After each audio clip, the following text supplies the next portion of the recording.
سلام دوستان، بعد از مدت‌ها با یک ویدیو دیگه در خدمتتون هستم. از سری ویدیوهای قبلی که قرار بود نرم افزار پسورد منیجر پرو رو اندازی بکنیم خیلی گذشته و با توجه به اینکه نرم افزار پم 360 مشابه نرم افزار پسورد منیجر پرو هست، ما تصمیم بر این گرفتیم که بیایم و نرم افزار پم 360 رو خدمت شما آموزش بدیم و با توجه به اینکه علاوه UI و امکانات مشابه همدیگه هستن و پم 360 امکانات بیشتری داره، بهتون توصیه میکنم که از این نرم افزار استفاده بکنید. برای اینکه ما بتونیم نرم افزار پیاده سازی بکنیم، بعد بریم سیستم ریکوایرمنت رو بخونیم که چه اپریشن سیستمی نیاز داره که در دسته ویندوزی و لینوکسی از OS های مختلفی و متفاوتی پشتیبانی میکنه. توی ویندوزی یا از نسخه های کلاینتی میتونیم استفاده بکنیم و نسخه های سروری 2012 به بالا، و توی نسخه های لینوکسی از اوبونتو، سنتوس، رد هت و موارد دیگه میتونیم استفاده بکنیم. وب اینترفیس این نرم افزار برای اینکه بتونیم ازش استفاده بکنیم IE 10 به بالا، کروم، فایرفاکس و سافاری و موارد دیگر میتونیم استفاده بکنیم. دیتابیس هم زمانی که داریم نرم افزار رو نصب میکنیم به صورت پیش‌فرض از پوستگرس اسکیول استفاده میکنه، نسخه 953، و بعد از اون میتونیم مایگریت بکنیم به MS SQL سرور 2008 به بالا. هاردور ریکوایرمنت هم بر اساس اسکیلی که ما داریم نرم افزار رو پیاده سازی میکنیم متفاوته که اسکیل ها در 3 سطح تقسیم بندی شدن: اسمال، مدیوم و لارج، که تا سقف 1000 تا رو میتونیم از اسمال استفاده بکنیم و مابقی رو هم که پایین داریم مشاهده میکنیم. بر سطح اسمال تا 1000 تا سرور، CPU دوال کور یا کور تو دو به بالا و حداقل رم 4 گیگ و 200 مگ برای پروداکتمون و 10 گیگ هم برای دیتابیسمون نیاز داره. نکته دیگه نداره. برای اینکه ما بتونیم پم 360 رو نصب و راه اندازی بکنیم، من 3 تا سرور از قبل نصب کردم، 3 تا ویندوز سرور نصب کردم، ویندوز سرور نسخه 2022 نصب کردم و یه دونه سرور دامین کنترلر دارم، یه دونه هم برای پم 360 و یه دونه هم SRV 2022 جهت تست ریست پسورد و دیسکاور اکانت و موارد دیگه که رفته با نرم افزار کار می‌کنیم از امکاناتش استفاده می‌کنیم و نکته رو خدمتتون میگم. من یک سری کاماند پاورشل از قبل آماده کردم برای کارهایی که بعد انجام بشه. تمامی فرآیندها شما از طریق محیط UI هم میتونید انجام بدید. کاماندها رو من توضیح میدم، دوستانی که میخوان از محیط UI استفاده بکنن بتونن به راحتی این کار رو انجام بدن. من میام و پاورشل رو به صورت ران از ادمین انجام میدم.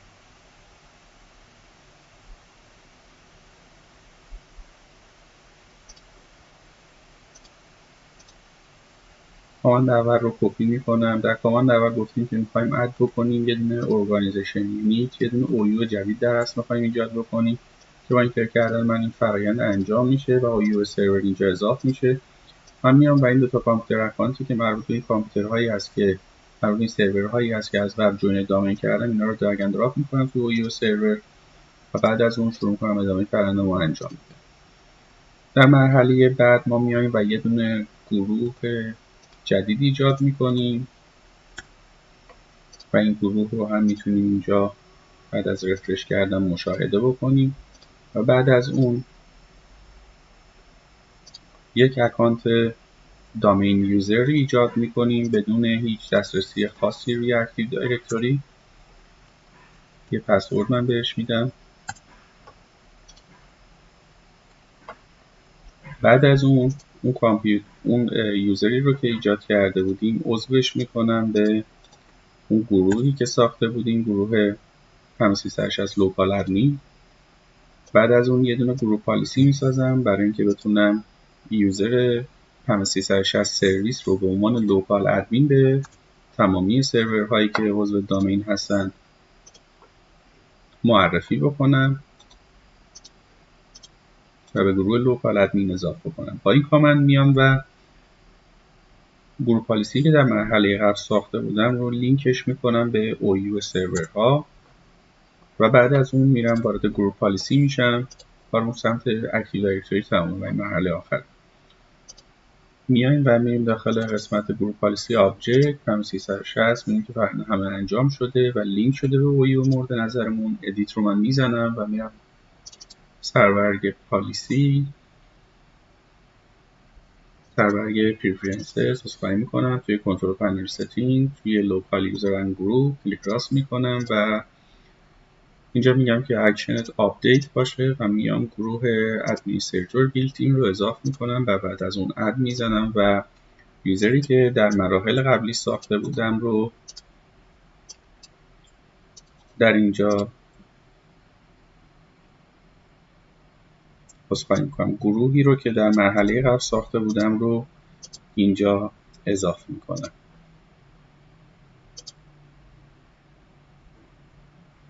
کارمون توی اکتیو دایرکتوری به اتمام رسید. تمامی پنجره ها رو میبندیم، میریم سراغ استپ دوم که باید روی سرور پم 360 انجام بشه.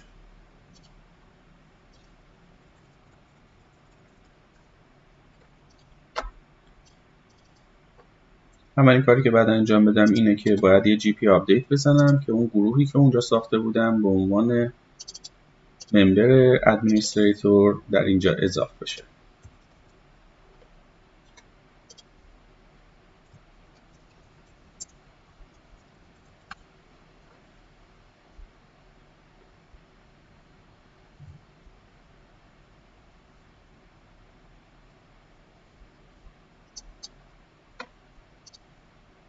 مجدد میبندم و باز میکنم و میبینم این اتفاق افتاد. بعد از اون باید برم و برنامه پم 360 رو رام بکنم و فرایند نصب رو به اتمام برسونم.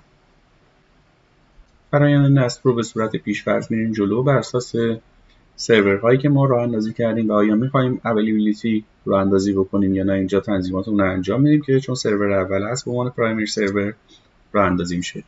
اینجا منیج انجین از ما میخواد که بریم و در آنتی ویروس خودمون این مسیر رو اکسکلود بکنیم و میزنم و همزمان با فرآیند نصبی داره انجام میشه این کار رو انجام میدم. اگه ساپورت داریم اینجا میزنیم آپشنال اسکیپ میکنم، از این مرحله رد میشم، نکست و فرآیند رو شروع میکنم انجام دادن.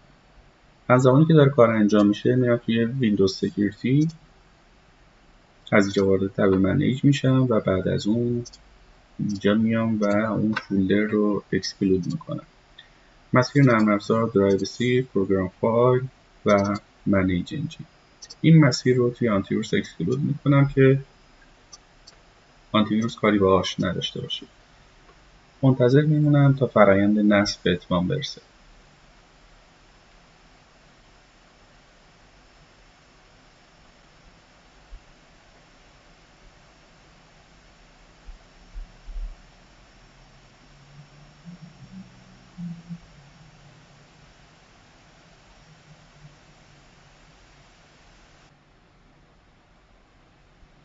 فرایند نصب به اتمام رسید.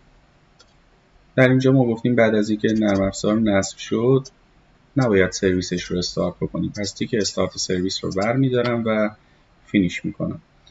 بعد از اون بعد میرفتم و اکسکلود میکردم که این کار رو همزمان با مراحل نصب انجام دادم. بعد از اون بعد برم ست پرمیشن بکنم برای این یوزری که ساختم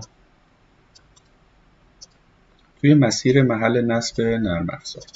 میرم و وارد درایو سی میشم، گوشه پروگرام فایل، گوشه منیج انجین و پم 360 رو باز میکنم و از سربرگ سکیوریتی ادیت رو میزنم و اینجا میام و اون یوزر رو اضافه میکنم و دسترسی فول رو به اون یوزر اعطا میکنم. بعد از اون وارد سربرگ ادوانس میشم، پم 360 رو انتخاب میکنم و ریپلیس میکنم این دسترسی فول کنترل رو به تمامی فولدرهای زیر مجموعه فولدر اصلی. اوکی میکنم.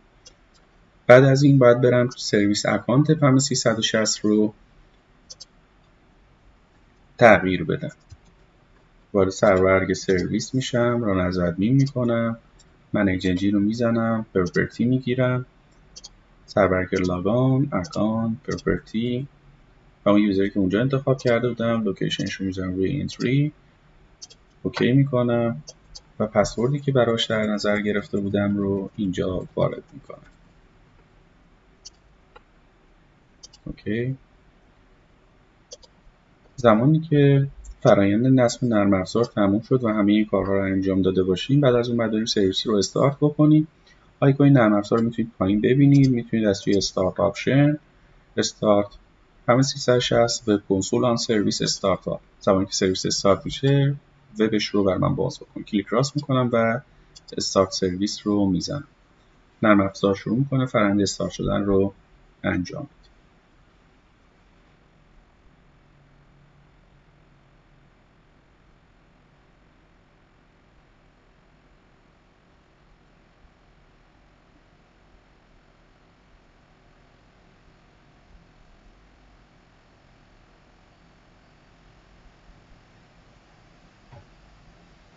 همونطور که میبینید نرم افزار به صورت کامل اجرا شد. با توجه به اینکه SSL ما برای اون ست نکردیم و در ویدیوهای آینده ست میکنیم، در ورودش یه نان سکیور به ما داد. با یوزر و پسورد دیفالت ادمین میتونیم لاگین بکنیم و در لحظه ورود از ما میخواد که یک پسورد جدید جنریت بکنیم. من یک پسورد رو به صورت پیش‌فرض میگم خودش تولید بکنه. یک کپی هم ازش میگیرم و سیو رو میزنم و آپدیت. پسورد رو از من قبول نکرد. یک پسورد دیگر رو انتخاب کردم که این بار گفتم پم 360 پسورد جنریت بکنه. سیو رو میزنم و یوزر ادمین و پسوردی که وجود داشت رو سیو میکنم. به وقتی تونستیم نرم افزار رو نصب بکنیم، در ویدیوهای بعدی شروع میکنیم فرآیندها رو بر اساس استارتر گایدی که بر ما مشخص کرده انجام میدیم. با توجه به اینکه مین سرور ما نداریم داخل لابراتوارمون، از مرحله 2 رو شروع میکنیم انجام دادن و تا مرحله 4 پیش میریم و بعد از اون شروع میکنیم آیتم هایی که در لیست سمت چپ وجود داره رو یکی یکی با هم پیش میریم که سربرگ ریسورس هایی که اضافه میکنیم، سربرگ گروه هایی که برای ریسورس ها ایجاد کردیم و یک سری اکشن هایی که میتونیم روی اونها انجام بدیم، کانکشن هایی که وجود دارن مربوط به ریسورس هایی که اضافه کردیم بر اساس نوع کانکشن هایی که داریم، وب HTTP گیتوی سکیور فایل برای SFTP فایل هایی که میخوایم جابجا بکنیم، SSH یا سرتیفیکیت های یوزر ادمین که خیلی تنظیمات داره، اینها رو باید با هم بریم جلو و انجام بدیم. سربرگ آدیت، ریپورت، ادوانس آنالیز و پرسونال که هر کاربر میتونه برای خودش یک دیتای شخصی داشته باشه. ممنون از اینکه تا اینجا با ما همراه بودید. روز خوبی داشته باشید. خدا نگهدار.